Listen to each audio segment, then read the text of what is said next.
지금 이 글을 보시는 분들 중에 몸가가 2주 이상 계속 가렵다면 절대 이 영상을 끄지 마세요.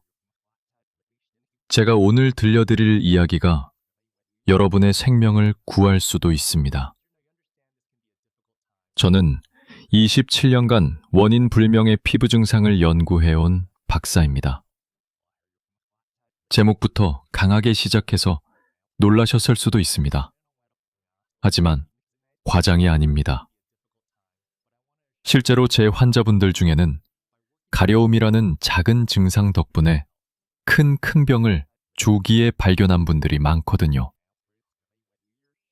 반대로 그저 피부 문제 개거니 하고 넘기다가 돌이킬 수 없는 상황까지 간 경우도 봤습니다. 여러분께 질문 하나 드리겠습니다. 지금 몸 어딘가가 가렵습니까? 그 가려움이 2주 이상 계속되고 있습니까? 보습제를 발라도 연고를 발라도 나아지지 않습니까? 특히 한 곳만 집중적으로 가렵습니까? 만약 4개 질문 중 3개 이상의 예라고 답하셨다면 이 영상을 반드시 끝까지 보셔야 합니다. 27년 전 제가 이 분야에 처음 발을 들였을 때만 해도 가려움과 내과 질환의 연관성에 대한 연구가 많지 않았습니다. 하지만 시간이 흐르면서 데이터가 쌓였고 패턴이 보이기 시작했습니다. 특정 부위의 지속적인 가려움이 특정 질환과 연결된다는 사실을 발견한 겁니다. 두피가 계속 가렵다면 혈액 질환을 의심해 봐야 합니다. 등 한가운데가 가렵다면 췌장이나 담낭을 체크해야 하고요. 항문 주변이 가렵다면 대장을 살펴봐야 합니다. 종아리가 한쪽만 가렵다면 림프계를 확인해야 하고요. 가슴 주변이 가렵다면 유방검사가 필요할 수 있습니다. 이건 협박이 아닙니다. 경고입니다. 아니, 오히려 희망의 메시지입니다.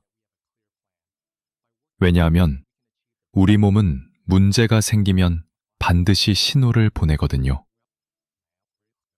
그 신호를 알아채기만 하면은 조기에 대응할 수 있습니다. 조기 발견은 곧 완치 가능성을 의미하고요. 오늘 제가 들려드릴 이야기는 모두 실제 케이스입니다. 이 이야기들을 듣고 나면 여러분은 절대로 작은 가려움도 무시하지 못하실 겁니다. 그리고 그게 바로 제가 원하는 겁니다. 여러분, 지금 어느 부위가 가려우신가요? 댓글로 알려주세요. 제가 이 이야기를 시작하게 된 건 74세 최명희님의 REM의 한마디 때문이었습니다. 박사님, 제가 그때 그 가려움을 무시했더라면 지금 이 자리에 없었을 거예요. 최명희님은 3년 전 목 뒤쪽이 계속 가려워서 피부과를 찾으셨다가 림프종을 발견하셨습니다. 지금은 완치 판정을 받고 건강하게 지내고 계시죠. 최명희님은 늘 말씀하십니다. 그 작은 가려움이 제 목숨을 구했어요. 처음엔 정말 별거 아니라고 생각했대요. 여름이었으니까 땀 깨거니 했다고 하시더라고요. 파우더도 부려보고 시원하게 샤워도 자주 했는데 전혀 나아지질 않았다고 하셨습니다. 밤에는 더 심해져서 자다가도 깨서 긁대요. 남편분이 걱정할까봐 말도 못하고 혼자 끙끙 앓으셨다고 합니다. 그렇게 석 달을 참으시다가 결국 피부과를 찾으셨는데 의사 선생님이 이상하다 싶으셨나 봐요. 정밀 검사를 권하셨고 그게 최명희님의 생명을 구한 거죠. 이 이야기를 끝까지 들어야 전체 흐름을 알 수 있습니다.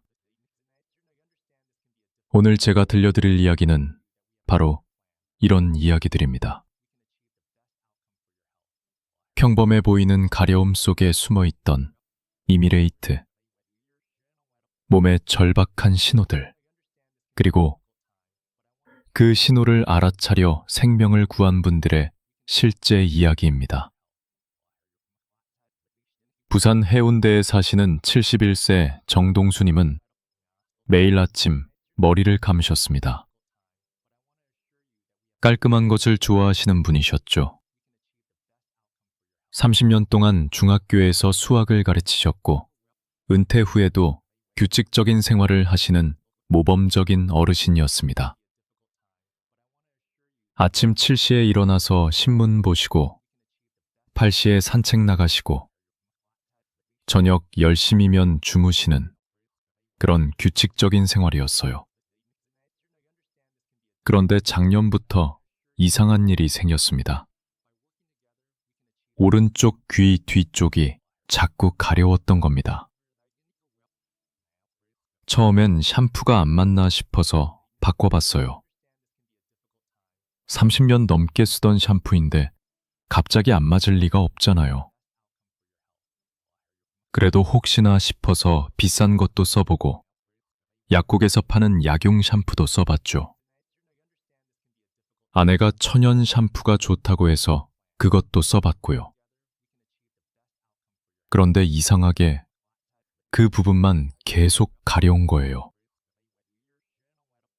정동수님은 거울로 봐도 아무것도 보이지 않았다고 하셨습니다. 붉음도 없고 뭐가 난 것도 아니고 그냥 멀쩡한 두피였습니다. 피부과에 가서 진찰을 받아도 특별한 이상은 없다고 했습니다. 의사 선생님이 스트레스 때문일 수도 있다고 하시더라고요. 은퇴하고 나서 무료해서 그런가 싶기도 했죠. 그래서 취미 생활도 시작했어요. 등산도 다니고 서해도 배우러 다녔죠. 하지만 가려움은 없어지지 않았습니다. 오히려 시간이 지날수록 더 심해졌죠. 특히 저녁이 되면은 참을 수 없을 정도로 가려웠습니다. 밤에 자다가도 무의식 중에 긁고 있는 제 자신을 발견했어요. 아침에 일어나면은 손톱에 피가 묻어 있을 때도 있었죠. 그런데도 두피를 봐도 상처는 안 보이는 거예요. 정말 이상했죠. 그러다가 몇 달 뒤 정동수님은 건강검진을 받으셨고 백혈병을 조기에 발견하셨습니다.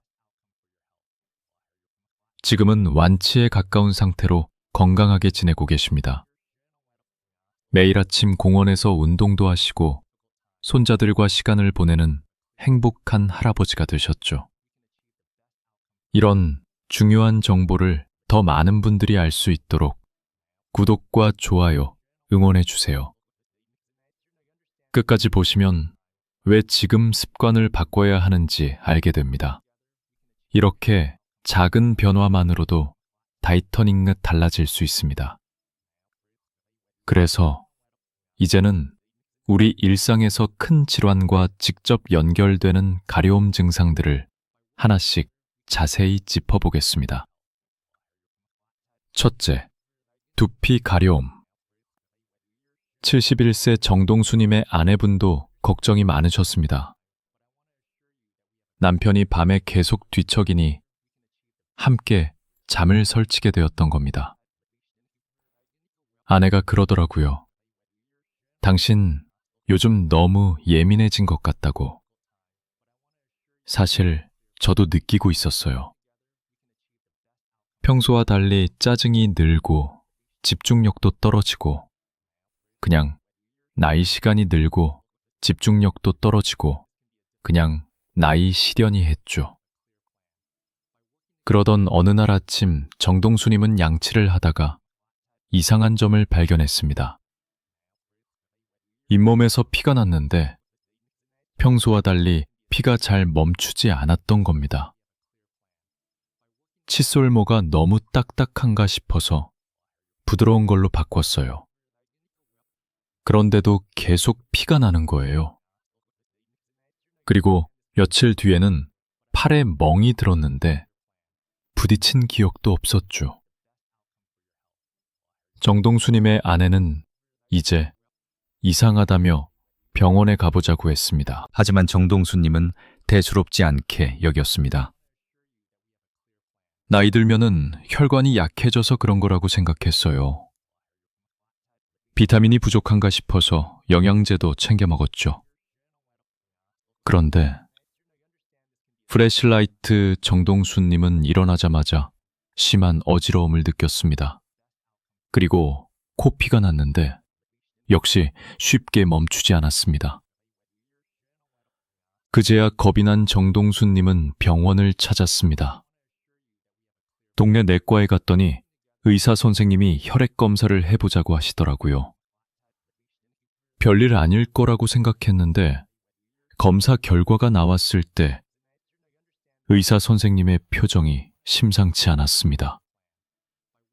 백혈구 수치가 정상보다 훨씬 높았던 겁니다. 의사 선생님은 즉시 큰 병원으로 가서 정밀 검사를 받아보라고 했습니다. 대학병원에 가서 골수 검사까지 했어요. 일주일 뒤에 결과가 나왔는데 만성 골수성 백혈병이라고 하더라고요.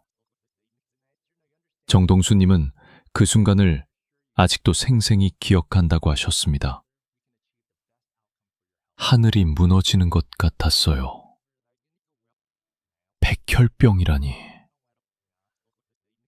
드라마에서나 보던 병인데 내가 그 병에 걸렸다니 믿기지 않았죠. 하지만 의사 선생님은 희망적인 이야기도 해주셨습니다.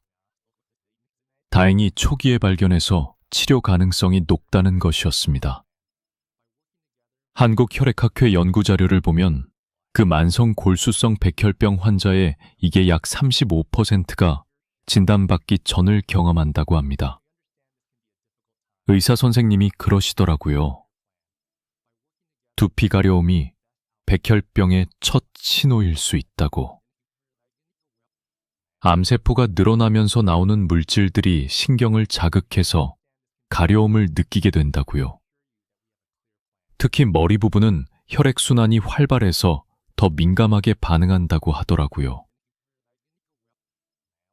정동수님은 즉시 치료를 시작했습니다. 매일 약을 먹어야 했고 정기적으로 검사를 받아야 했습니다. 처음엔 부작용도 있었어요. 구토도 하고 온몸이 아프기도 했죠. 하지만 가족들이 응원해줘서 견딜 수 있었어요.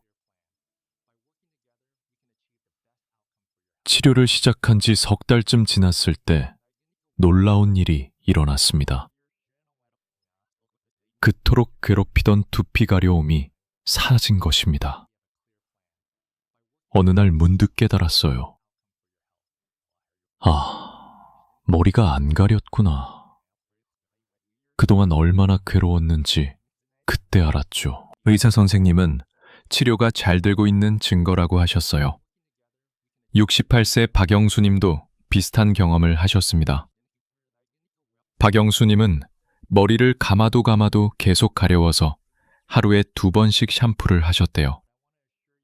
그래도 소용없었죠. 나중에 알고 보니 역시 백혈병이었습니다. 다행히 조기에 발견해서 치료를 잘 받으셨고 지금은 건강하게 지내고 계십니다. 두피는 잘 안 보이는 곳이잖아요. 계속 가렵다면, 특히 한 곳만 계속 가렵다면은 꼭 병원에 가보세요. 그리고 피로감이나 멍이 잘 드는 증상이 있다면 더더욱 그렇고요. 여러분은 두피가 얼마나 자주 가려우신가요? 도미타우스 등 가려움. 대구 수성구에 사시는 70세 한순자님은 동네에서 소문난 건강한 분이셨습니다. 매일 새벽 5시에 일어나 1시간씩 요가를 하시고 등산도 일주일에 2번은 꼭 가셨죠. 젊었을 때부터 운동을 좋아했어요. 남편이 일찍 돌아가시고 혼자 아이들을 키우느라 힘들었지만 운동하면서 스트레스를 풀었죠. 덕분에 이 나이에도 약 하나를 먹고 살았어요. 그런 한순자님에게 이상한 증상이 나타난 건 작년 여름이었습니다. 등 한가운데가 가려워지기 시작한 겁니다. 정확히 어깨뼈 사이 손이 닿기 힘든 그 부분이었어요. 처음엔 땀 때문인가 싶었죠. 여름이니까 땀이 차서 그런가 싶어서 자주 씻고 파우더도 뿌려봤어요. 하줌은 계속됐습니다. 한순자님은 온갖 방법을 다 써봤습니다. 침대 매트리스도 새로 바꿨어요. 혹시 진드기 때문인가 싶어서요. 옷도 면으로만 입고 세제도 순한 걸로 바꿨죠. 심지어 등을 긁는 도구까지 샀어요. 효자손이라고 하던가요. 그런데도 낫지 않는 거예요. 특이한 점은 가려운 부위가 정확히 한 곳이었다는 겁니다. 이상한 건 딱 그 자리만 가려웠다는 거예요. 주변은 멀쩡한데 손바닥만한 부분만 계속 근질근질했어요. 마치 안에서 뭔가가 간지럽히는 것 같은 느낌이었죠. 한순자님의 딸도 걱정이 많았습니다. 어머니가 밤에 잠을 제대로 못 주무시니 예민해지셨던 겁니다. 딸이 피부과에 보라고 했어요. 그래서 동네 피부교에 갔는데 의사 선생님이 보시더니 특별한 이상은 없다고 하셨어요. 예. 보습제 처방해 주시면서 잘 바르라고만 하시더라고요. 하지만 보습제를 발라도 연고를 발라도 가려움은 사라지지 않았습니다. 오히려 밤이 되면 더 심해졌죠. 잠을 자려고 누우면 더 가려웠어요. 긁고 싶은데 손이 안 닿으니까 더 미칠 것 같았죠. 벽에 등을 비비기도 하고 가족들한테 긁어달라고 부탁하기도 했어요. 그러던 중 한순자님은 다른 증상도 느끼기 시작했습니다. 밥맛이 없어졌어요. 평소에 입맛이 좋은 편인데 뭘 먹어도 맛이 없는 거예요. 그리고 자꾸 속이 더부룩하고 소화가 안 됐죠. 한순자님은 나이 때문이려니 하고 넘겼습니다.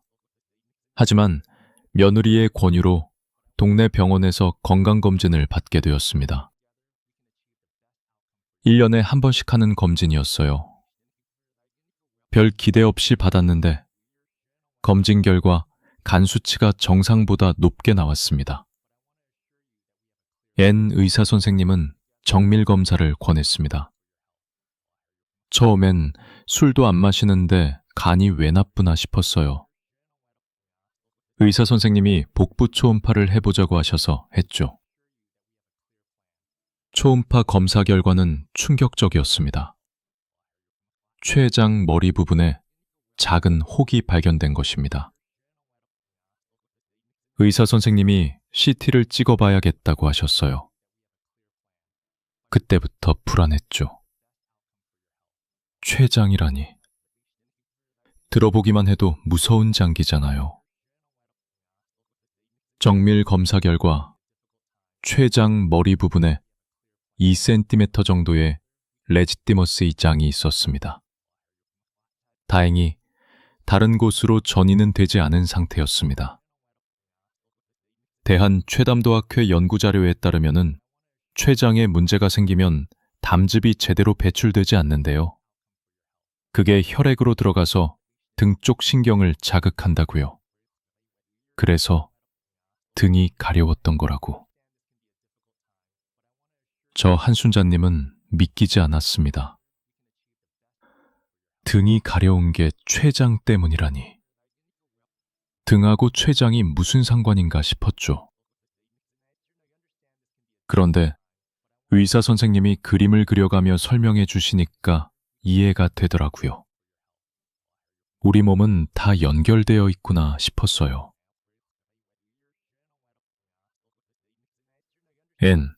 한순자님은 곧바로 수술 일정을 잡았습니다. 가족들은 많이 걱정했지만 한순자님은 담담했습니다. 일찍 발견한 게 천만다행이라고 하셨어요. 췌장암은 증상이 늦게 나타나서 발견했을 때는 이미 손 쓸 수 없는 경우가 많다고요. 저는 등가려움 덕분에 일찍 발견한 거죠. 수술은 성공적이었습니다. 종양을 깨끗이 제거했고 다행히 전이도 없었습니다. 수술하고 나서 신기한 일이 일어났어요. 그렇게 괴롭히던 등가려움이 싹 사라진 거예요. 정말 신기했죠. 66세 조명자님도 비슷한 경험을 하셨습니다. 조명자님은 등이 가려워서 효자손으로 매일 긁으시다가 결국 병원을 찾으셨고 담낭 문제를 조기에 발견하셨습니다. 지금은 건강하게 지내고 계시죠. 등가려움과 함께 피로감이 있거나 소화가 안 되거나 소변색이 지해지면은 꼭 병원에 가보세요. 그리고 살이 빠지는 것도 주의해야 해요. 저도 수술 전에 보니까 3kg 정도 빠졌더라고요. 등이 계속 가렵다면은 어떻게 대처하시겠습니까? 파라노이아, 항문 주변 가려움. 서울 노원구에 사시는 73세 이광수님의 이야기는 많은 분들에게 용기를 줄 수 있을 것 같습니다. 이광수님은 6개월 동안 혼자서 고민하고 괴로워하셨습니다. 부끄러운 얘기지만 항문 주변이 계속 가려웠어요. 처음엔 치질인가 싶었죠. 나이 들면 다들 그런 거 하나씩 있다고 하잖아요. 이광수님은 조용히 약국을 찾았습니다. 약사한테 직접 말하기도 민망해서 그냥 치질약 달라고 했어요. 연고를 사다가 열심히 발랐죠. 일주일쯤 지나면 나아질 거라고 생각했는데 하지만 가려움은 나아지지 않았습니다.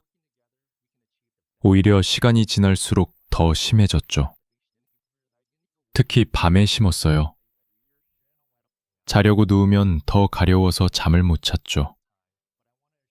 긁으면 안 되는 걸 알면서도 참을 수가 없었어요. 이광수님은 식습관도 바꾸셨습니다. 인터넷에서 찾아보니까 변비 때문에 그럴 수 있다고 하더라고요. 그래서 채소를 많이 먹고 물도 하루에 8잔씩 마셨어요.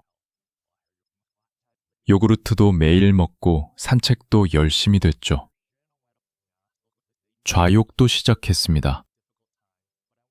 따뜻한 물에 앉아 있으면 조금 나아지는 것 같았습니다.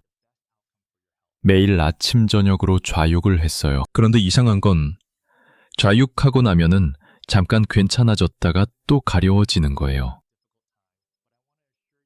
이 광수님의 아내도 남편의 이상한 행동을 눈치챘습니다. 자꾸 화장실에 오래 있고 뭔가 불편해하는 것 같은데 물어봐도 괜찮다고만 하니까 나중에 알고 보니 아내도 눈치채고 있었더라고요. 그런데 저한테 먼저 말하기가 어려웠대요. 시간이 지나면서 이 광수님은 다른 증상도 느끼기 시작했습니다.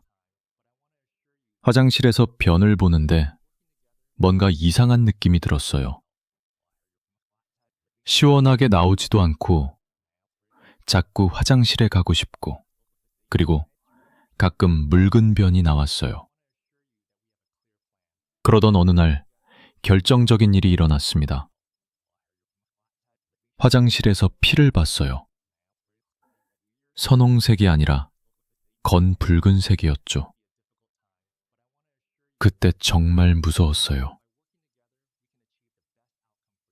이 광수님은 더 이상 참을 수 없었습니다. 용기를 내어 병원을 찾았습니다. 처음엔 동네 항문외과에 갔어요.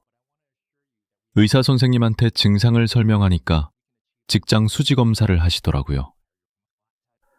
부끄러웠지만 참았죠. 검사 결과 의사 선생님은 심각한 표정을 지으셨습니다. 뭔가 만져진다면서 대장 내시경을 해보자고 하셨어요. 그때부터 불안했죠.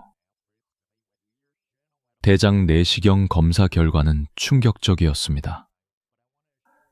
항문에서 5cm 정도 위쪽에 작은 종양이 발견된 것입니다. 의사 선생님이 조직 검사를 해봐야 정확히 알 수 있다고 하셨어요.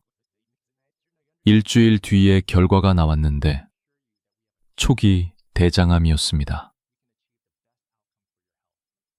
이 광수님은 하늘이 무너지는 것 같았다고 합니다. 암이라는 말을 듣는 순간 머릿속이 하얘졌어요. 내가 암이라니 믿기지 않았죠. 하지만 의사 선생님은 희망적인 말씀도 해주셨습니다.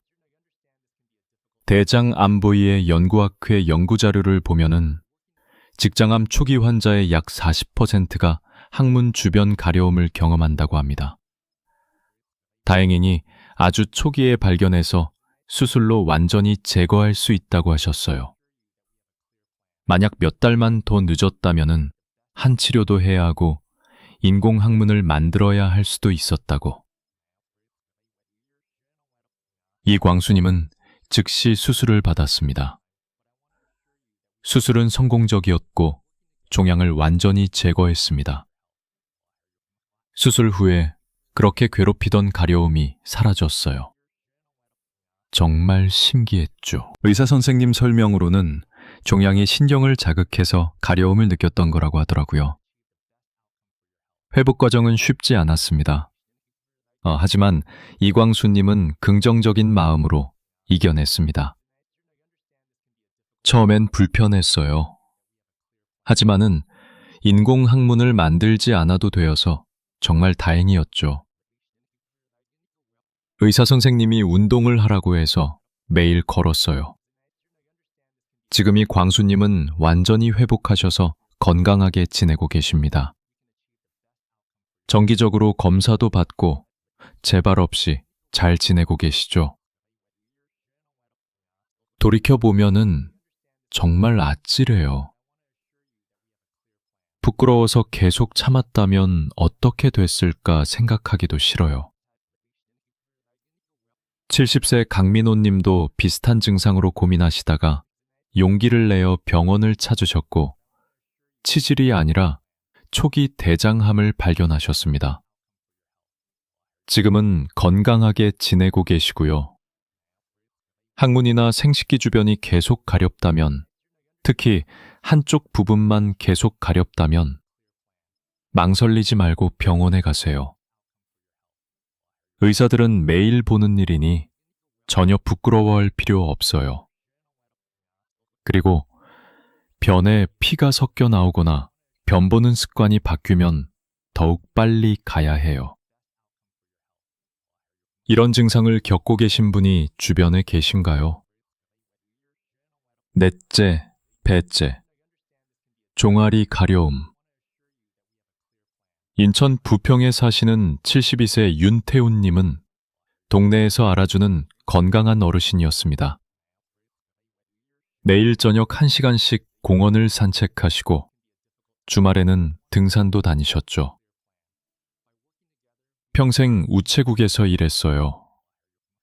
걸어 다니는 게 일이었죠. 그래서 다리는 자신 있었어요. 72살에도 젊은 사람 못지않게 걸었으니까요. 그런 윤태호님에게 이상한 증상이 나타난 건 작년 겨울이었습니다. 왼쪽 종아리 앞쪽이 가려워지기 시작했어요. 처음엔 겨울이라 피부가 건조한가 싶었죠. 우리 집이 너무 맹조해서 그런가 싶어서 가습기도 틀고 로션도 듬뿍 발랐어요. 하지만 보습제를 발라도 가려움은 계속됐습니다. 특이한 점은 오른쪽은 멀쩡한데 왼쪽 종아리만 가렵다는 것이었습니다. 양쪽이 다 가려우면 그냥 건조해서 개건이 했을 텐데 한쪽만 가려우니까 이상했죠. 그것도 정확히 종아리 앞쪽 정강이 뼈 옆부분만 계속 가려웠어요. 윤태호님의 아내도 남편이 자꾸 다리를 긁는 것을 보고 걱정했습니다. 아내가 피부 가해가 보라고 했어요. 그래서 동네 피부에 갔더니 의사 선생님이 보시고는 특별한 이상은 없다고 하셨어요. 보습제랑 가려움 약을 처방해 주셨죠. 하지만은 약을 발라도 가려움은 나아지지 않았습니다. 오히려 시간이 지날수록 더 심해졌습니다. 특히 밤에 자려고 누우면 더 가려웠어요. 긁어도 시원하지 않고 마치 피부 깊은 곳에서 올라오는 가려움 같았죠. 아내 말로는 제가 자면서도 계속 긁었다고 하더라고요. 윤태호님은 여러 가지 방법을 시도해 봤습니다. 찜질도 해보고 마사지도 받아봤어요. 혈액순환이 안 돼서 그런가 싶어서 운동도 다기했죠. 그런데 이상하게 운동하고 나면 더 가려운 거예요. 그러던 중 윤태훈님은 다른 증상들도 느끼기 시작했습니다. 이상하게 피곤했어요. 평소에는 1시간씩 걸어도 멀쩡했는데 30분만 걸어도 힘들더라고요. 그리고 밤에 식은땀이 났어요. 잠옷이 젖을 정도로요. 가장 이상한 건 체중이 줄어든 것이었습니다. 특별히 다이어트를 한 것도 아닌데 2달 사이에 5kg이 빠졌어요. 아내가 그러더라고요. 얼굴이 많이 하야위였다고. 윤태호님의 딸이 아버지의 상태를 보고 큰 병원에 가보자고 했습니다. 딸이 의사인데 제 증상을 듣고는 검사를 받아봐야 하겠다고 하더라고요. 별일 아닐 거라고 생각했는데 병원에서 혈액 검사를 했더니 염증 수치가 높게 나왔습니다. 의사 선생님은 추가 검사가 필요하다고 했습니다. CT를 찍었어요. 그런데 가슴 부위 림프절이 부어무 있다고 하더라고요. 그때부터 불안했죠. 정밀 검사 결과 윤태훈이님은 림프종 진단을 받았습니다. 림프종이라는 게 뭔지도 몰랐어요. 의사 선생님이 설명해 주셨는데 림프계에 생기는 암이라고. 그 말을 듣는 순간 정말 무서웠죠. 국립암센터 자료에 따르면은 림프종이 생기면 몸에서 여러 가지 물질들이 나온대요. 그게 신경을 자극해서 가려움을 느낀다고요. 특히 다리 쪽 신경이 예민하게 반응한다고 하더라고요. 윤태훈님은 즉시 항암 치료를 시작했습니다. 처음엔 두려웠지만 가족들의 응원으로 용기를 냈습니다.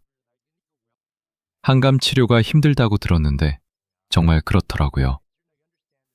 구토도 하고 머리카락도 빠지고. 하지만 살아야겠다는 생각뿐이었어요. 놀라운 건 항암 치료를 시작하고 얼마 지나지 않아 종아리 가려움이 사라졌다는 것입니다. 2번째 항암 치료를 받고 나서부터 가려움이 줄어들기 시작했어요. 그리고 4번째 치료 후에는 완전히 사라졌죠. 정말 신기했어요. 윤태훈님은 6차례 한 치료를 모두 마쳤습니다. 다행히 치료 반응이 좋아서 완치에 가까운 상태가 되었습니다. 지금은 3개월에 한 번씩 검사만 받고 있어요. 의사 선생님이 초기에 발견해서 정말 다행이라고 하셨어요. 종아리 가려움이 없었다면은 더 늦게 발견했을 거라고. 65세 김철수 님도 한쪽 종아리가 계속 가려워서 병원을 찾으셨다가 림프종을 조기에 발견하셨습니다. 지금은 건강하게 지내고 계시고요. 종아리가 한쪽만 계속 가렸고 특히 피로감이나 체중 감소, 식은땀 같은 증상이 있다면은 꼭 검사를 받아보세요. 예, 림프종은 초기에 발견하면은 충분히 치료할 수 있는 병이에요. 여러분은 이런 증상을 경험해 보신 적 있으신가요? 모샤르첸, 가슴 주배, 가슴 주변 가려움. 광주 북구에 사시는 69세 서미님은 세 자녀를 훌륭하게 키워낸 자랑스러운 어머니십니다. 평생 가족을 위해 헌신하시며 살아오셨죠. 젊었을 때는 미싱을 했어요. 아이들 학비 벌려고 밤낮 없이 일했죠. 그래도 아이들이 잘 자라줘서 행복했어요. 썸 형님은 건강관리도 철저히 하셨습니다. 매년 건강검진도 받고 유방암 검사도 빠짐없이 받으셨죠. 어머니가 유방암으로 돌아가셔서 더 신경 썼어요. 매년 유방 촬영도 하고 자가검진도 했죠. 그런데 작년 가을, 서미용님은 이상한 증상을 느끼기 시작했습니다. 오른쪽 가슴 아래쪽이 가려웠던 것입니다. 처음엔 브래지어 와이어가 닿는 부분이라 그런가 싶었어요. 오래 입어서 와이어가 튀어나왔나 싶어서 확인해 봤는데 멀쩡했죠. 썸님은 브래지어를 새로 샀습니다. 와이어가 없는 편한 것으로 골랐죠. 와이어 없는 걸로 바꿔 입었는데도 계속 가여웠어요. 그래서 이번엔 세제 때문인가 싶어서 저자극 세제로 바꿨죠. 속옷도 천연 섬유로 된 것만 입었고요. 하지만 가려움은 사라지지 않았습니다. 오히려 시간이 지날수록 더 신경 쓰였습니다. 딱 한 부분, 오른쪽 가슴 아래쪽만 계속 근질거렸어요. 겉으로 봐서는 아무것도 없는데 말이죠. 빨갛지도 않고 뭐가 난 것도 아니고. 썸형님은 피부과를 찾았습니다. 의사 선생님이 보시더니 습진 같다고 하셨어요. 연고를 처방해 주셔서 열심히 발랐죠. 일주일쯤 지나면 낫 거라고 생각했는데 연고를 발라도 가려움은 계속됐습니다. 서미용님의 딸이 걱정하기 시작했습니다. 딸이 그러더라고요. 엄마, 유방 외과에 가봐야 하는 거 아니냐고. 그런데 나는 매년 맨사잼 검사 받는데 뭐가 있겠나 싶었죠. 그러던 어느 날, 서미님은 거울을 보다가 이상한 점을 발견했습니다. 샤워하고 나서 거울을 봤는데 가려운 부위의 피부가 좀 달라 보였어요. 약간 두꺼워진 것 같기도 하고 오렌지 껍질처럼 울퉁불퉁 느낌이었죠. 서미용님은 불안한 마음에 손으로 만져봤습니다. 딱딱한 덩어리는 없었어요. 그런데 피부가 좀 딱딱한 느낌이었죠. 평소랑 다른 느낌이었어요. 딸의 강권으로 서울님은 유방과를 찾았습니다. 의사 선생님이 진찰하시더니 표정이 심각해지셨어요. 유방 촬영과 초음파를 해보자고 하셨죠. 검사 결과 의사 선생님은 조직 검사가 필요하다고 했습니다. 조직 검사라는 말에 가슴이 철렁했어요. 혹시 암인가 싶어서. 일주일을 기다리는 동안 잠도 못 잤죠. 검사 결과는 염증성 유방암이었습니다. 염증성 유방암이라는 걸 처음 들어봤어요. 의사 선생님이 설명해 주셨는데 일반 유방암과 달리 덩어리가 만져지지 않는 경우가 많다고 대신 피부로 먼저 증상이 나타난다고 하더라고요. 대한유방암학회 자료를 보면은 염증성 유방암은 덩어리가 만져지지 않고 피부 증상으로 먼저 나타나는 경우가 많다고 합니다. 서미용님은 충격을 받았지만 곧 치료에 전념하기로 마음먹었습니다. 처음엔 왜 나한테 이런 일이 하고 원망도 했어요. 그런데 의사 선생님이 그러시더라고요. 초기에 발견해서 다행이라고. 가려움 증상 덕분에 일찍 발견했다고요. 서미용님은 즉시 항암 치료를 시작했습니다. 힘든 과정이었지만 가족들의 사랑으로 이겨냈습니다. 항암 치료하면서 머리카락도 다 빠지고 많이 힘들었어요. 그런데 아이들이 번갈아가며 간호해주고 손자들이 할머니 예뻐요요 하고 응원해주니까 힘이 났죠. 치료를 시작한 지 한 달쯤 지났을 때 놀라운 일이 일어났습니다. 그렇게 괴롭히던 가려움이 줄어들기 시작했어요. 항암 치료가 효과가 있다는 증거라고 의사 선생님이 말씀하셨죠. 서효님은 한 치료와 수술, 방사선 치료를 모두 마쳤습니다. 지금은 호르몬 치료를 받으며 건강하게 지내고 계십니다. 수술하고 나서 조직 검사를 다시 했는데 암세포가 다 없어졌다고 하고더라고요. 정말 기뻤죠. 67세 이영인 님도 가슴 주변이 가려워서 병원을 찾으셨다가 유방감을 초기에 발견하셨습니다. 지금은 완치 판정을 받으셨고요. 가슴 주변이 계속 가렵고 특히 한 부분만 가렵다면 주의하세요. 피부가 두꺼워지거나 색이 변하거나 오렌지 껍질처럼 보인다면 더더욱 빨리 병원에 가야 해요. 그리고 이건 여성만의 문제가 아니에요. 남성도 유방암에 걸릴 수 있으니까요. 이런 정보가 더 많은 분들께 전해질 수 있도록 구독과 좋아요로 도와주세요. 가려움의 패턴을 기록하세요. 많은 분들이 그냥 가렵다고만 생각하시는데 사실 가려움에도 패턴이 있습니다. 언제 가장 가려운지, 어떤 상황에서 심해지는지, 얼마나 오래 지속되는지를 메모해두면 병원에서 진단할 때 정말 큰 도움이 됩니다. 스마트폰 메모장을 활용해보세요. 매일 아침 저녁으로 가려움의 강도를 10점 만점으로 체크하는 거예요.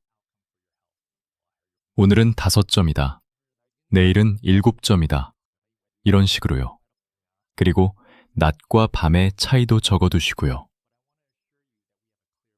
운나서 더 가려워지는지, 식사 후에 심해지는지도 함께 기록하세요. 최소 2주 이상은 기록해야 정확한 패턴을 파악할 수 있습니다. 제 하루 이틀 기록으로는 판단하기 어렵거든요.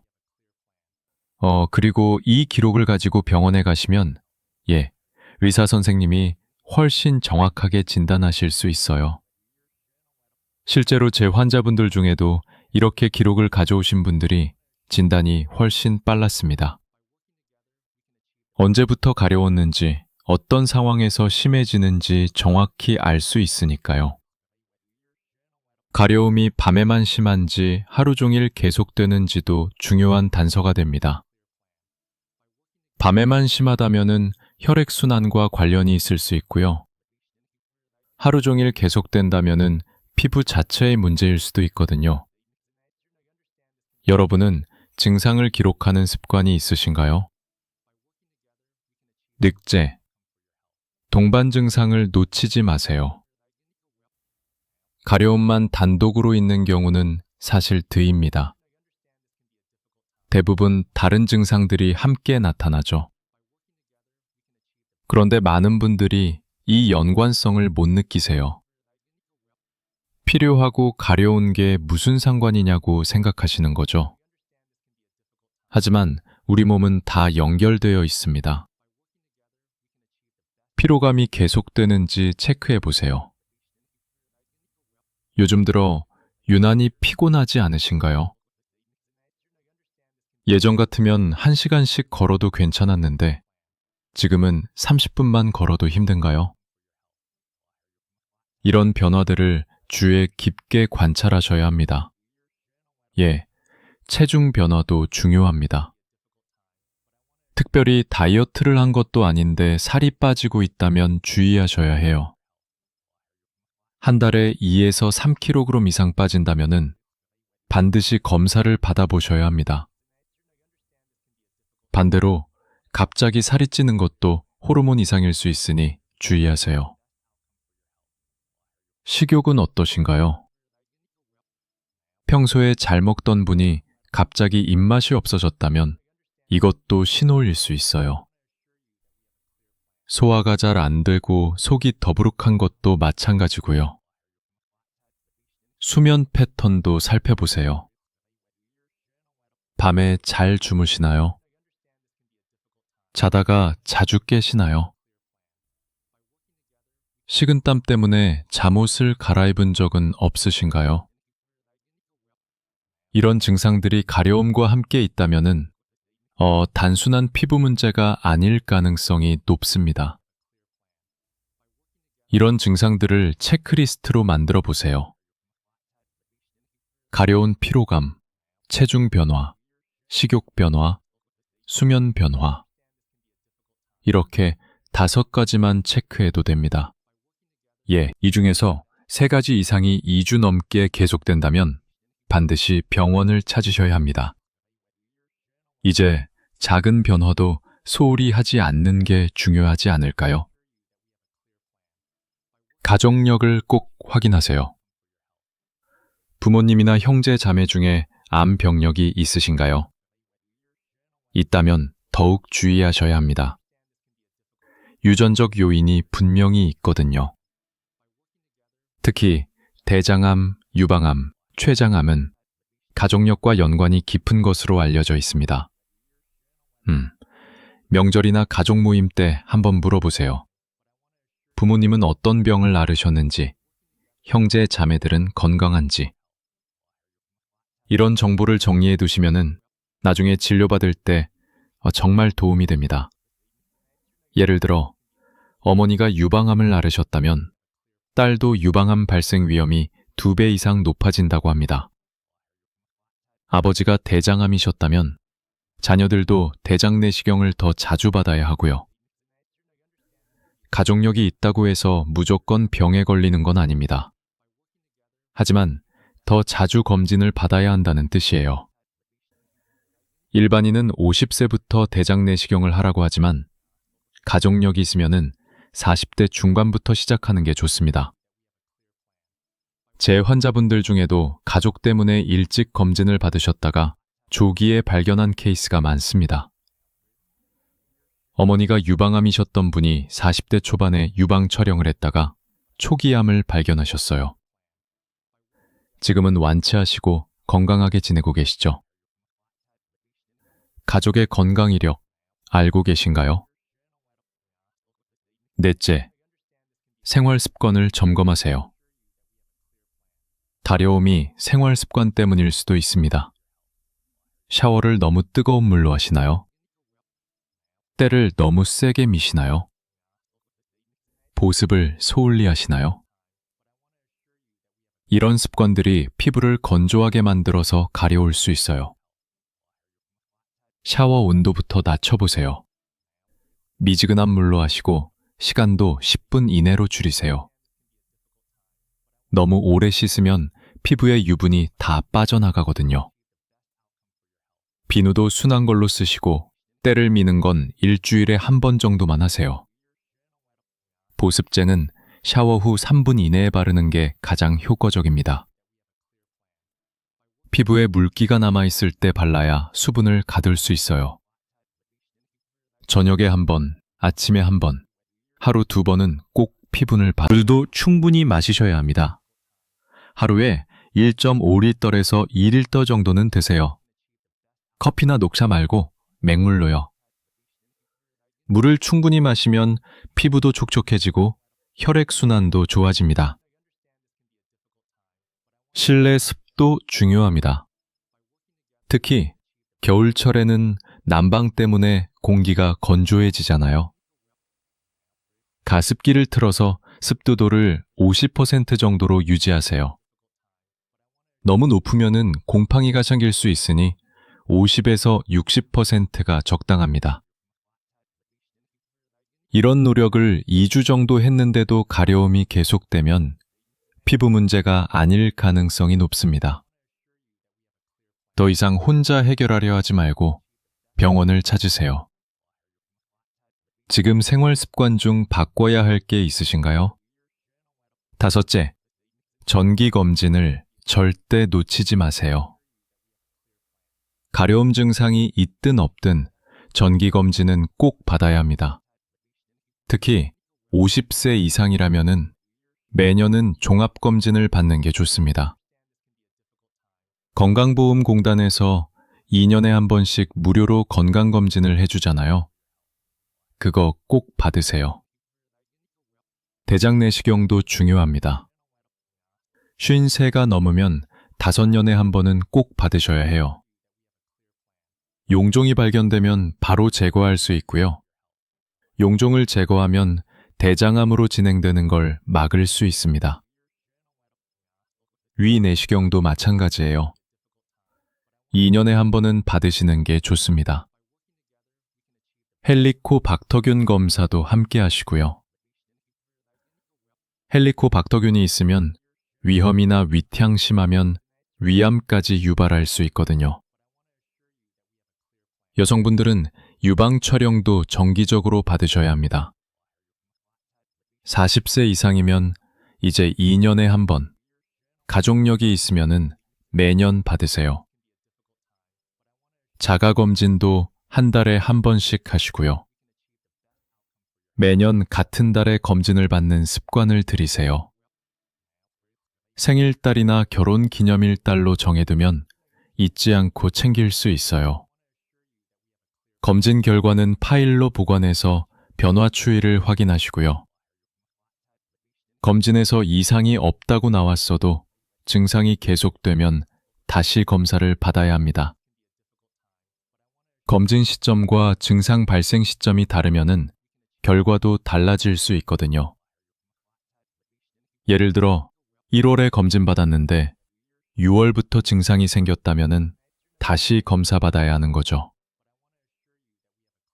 8세미옥으로 오늘 내용을 정리해 드리겠습니다. 지금까지 5분의 이야기를 들려드렸습니다. 71세 정동수님의 두피 가려움, 70세 한순자님의 등 가려움, 73세 이광수님의 항문 가려움, 72세 윤태호님의 종아리 가려움, 그리고 69 세용님의 가슴 가려움. 각기 다른 부위, 다른 증상이었지만 모두 같은 메시지를 전하고 있습니다. 우리 몸은 늘 우리와 대화하려고 한다는 것을요. 이 5분의 공통점이 무엇인지 아시겠습니까? 첫째, 겉으로는 아무 이상이 없었다는 것입니다. 발진도 없고 상처도 없고 벌레 물린 자국도 없었습니다. 그저 가려웠을 뿐입니다. 둘째, 같은 부위만 계속 가려웠다는 것입니다. 여기저기 옮겨다니는 가려움이 아니라 한 곳에 고정된 가려움이었습니다. 셋째, 일반적인 치료로는 낫지 않았다는 것입니다. 보습제를 발라도 연고를 발라도 생활 습관을 바꿔도 가려움은 사라지지 않았습니다. 넷째, 다른 증상들이 함께 나타났다는 것입니다. 피로감, 체중 감소, 소화 불량 등 언뜻 관련 없어 보이는 증상들이 있었습니다. 다섯째, 그리고 가장 중요한 것은 모두 조기에 발견했다는 것입니다. 가려움이라는 침어를 무시하지 않았기에 큰 병을 잡을 때 잡을 수 있었습니다. 만약 이분들이 그냥 나이 탓이려니 하고 6개월, 1년을 더 참았다면 어땠을까요? 생각만 해도 아찔합니다. 백혈병이 진행되면 골수이식이 필요할 수 있고요.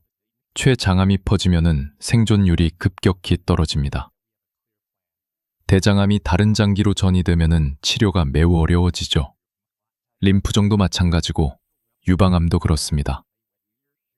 하지만 조기에 발견하면 이야기가 완전히 달라집니다. 오늘 소개한 5분 모두 건강을 되찾으셨습니다. 정기적인 검진만 받으면 되는 상태가 되셨죠. 가족들과 행복한 시간을 보내고 계십니다. 손자들과 놀아주고 여행도 다니시고요. 이 모든 게 작은 신호를 놓치지 않았기에 가능했던 겁니다. 나이가 들면은 여기저기 아픈 곳이 많아집니다.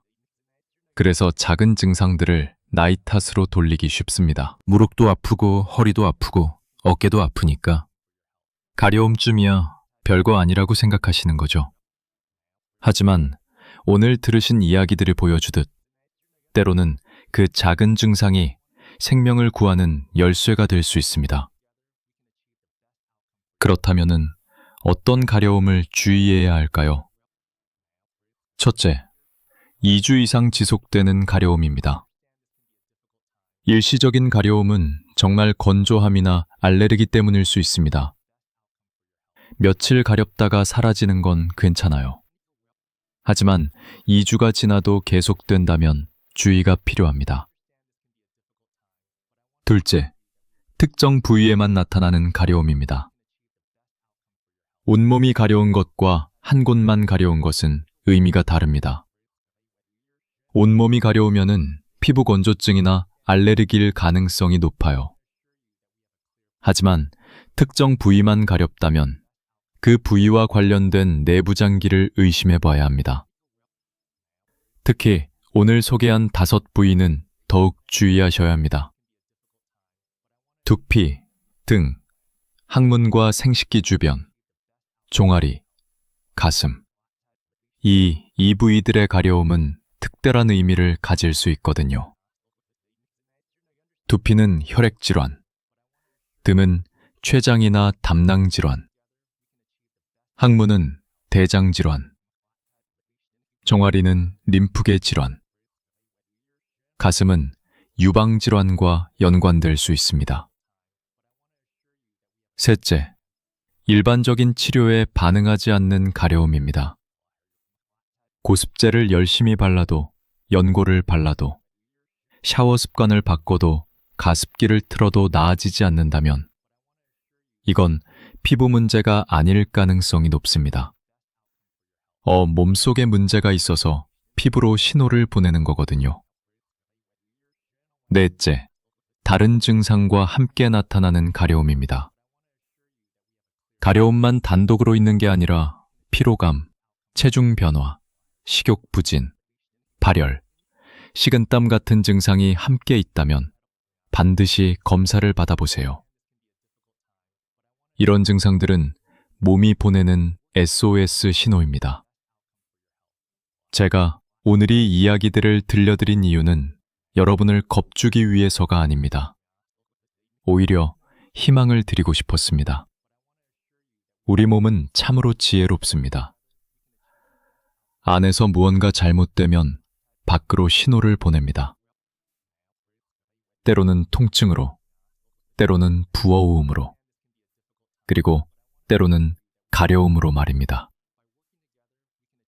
중요한 것은 그 신호를 알아차리는 것입니다. 나이 들면 다 그런 거지 하고 넘기지 말고 왜 이 부위만 계속 가려울까 하고 관심을 가져보세요. 병원 가는 것이 무섭거나 부담스러우신가요? 하지만은 생각해보세요. 오늘 소개한 5분, 모두 병원에 갔기 때문에 건강을 되찾으셨습니다.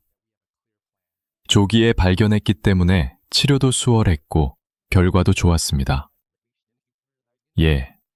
특히 혼자 사시는 어르신들은 더욱 자신의 몸에 관심을 가지셔야 합니다.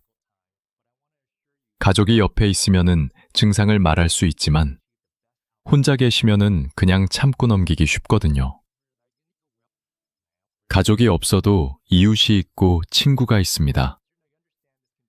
서로의 건강을 챙겨주는 것, 그것이 진정한 이웃사랑입니다.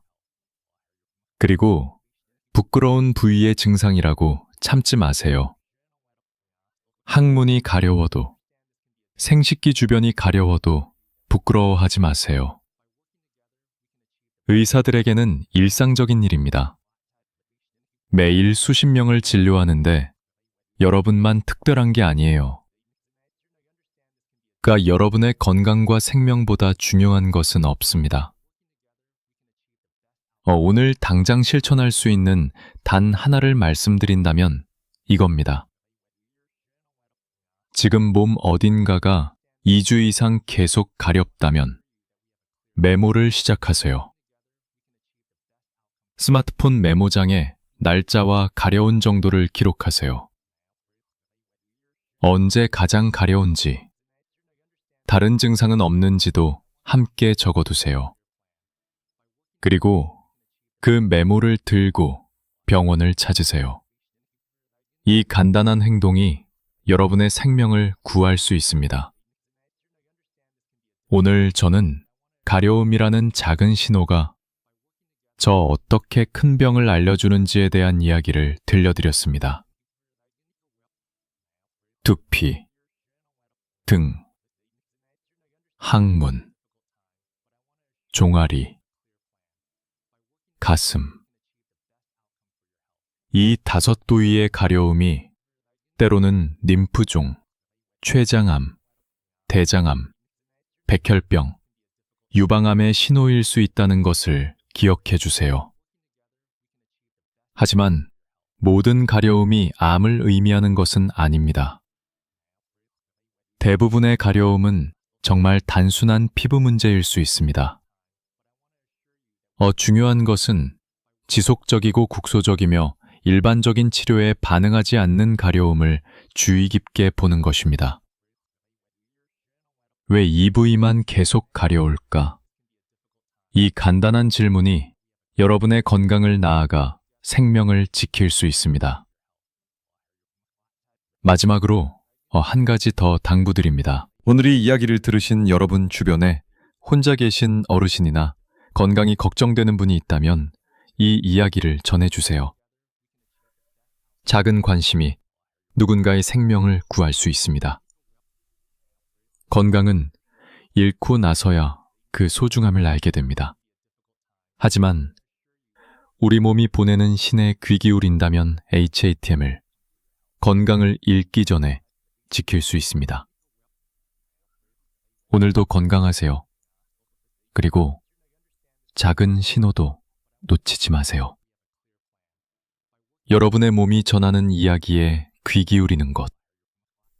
그것이 진정한 건강의 시작입니다. 여러분 모두의 건강하고 행복한 노후를 기원합니다. 여러분, 지금 가려운 부위가 있으신가요? 댓글로 꼭 알려주세요.